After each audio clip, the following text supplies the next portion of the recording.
Crystal Panda essaawa yonna atuyuwamu bunyudozi bwa Gloria Boogie ndowooza obulala kubanga ogenda ku page za Crystal Panda olutalo luliwo wakati we ne Gloria Boogie lweyongerera ddala okubeera nga lubumbujja kati ate nno lwavuddeko akawuuwo beekuba direct nnako kwegamba akuba tasaasira yasoose n'aterayo ka screenshot eno obusapatu omuntu ayambadde obusapatu obwa dread ko ke kali akatambi ka Gloria Boogie buli eri munnange bwe yatuwaamuko omwana ng'alina kirina tutuliringa mutima gwa mbogo kirina kayindo kwegamba Crystal Panda agenda atujjukiza. On top of that, Crystal Panda yakoze interview n'agamba nti ya Gloria Boogie hit eyamuleeta breakthrough hit ye bwe bwali butambi bwa buseegu tayakomye okwo naddira ako ka video ke postings actually nakukanka kupulengire nagamba gwatamanyi na kuyimba nnyimba zo mbo muntu tomanyi na kuyimba nnyimba zo kyokka toyagala yigiriza nze Crystal Panda ibana nasimanyi waje lugenda kuggwera soko owulire.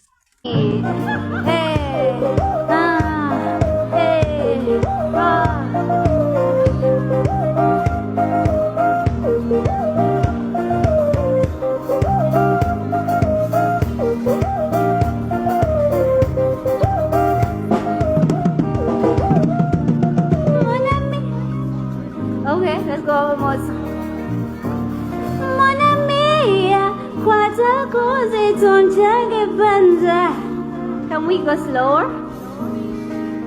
Alright. Hey. Mon ami, kwata kuzi tunjage banza. Mon ami, jiro tusinyamba suchanga. Oyanze sisobola butakunyweza oyanze ng'omuwala mpa motivation neyanze nkaba tena mpa salutation pokona sisobola butakunyweza oyanze sisobola butakunyweza oyanze ng'omuwala mpa motivation neyanze nkaba tena mpa salutation pokona sisobola butakikeza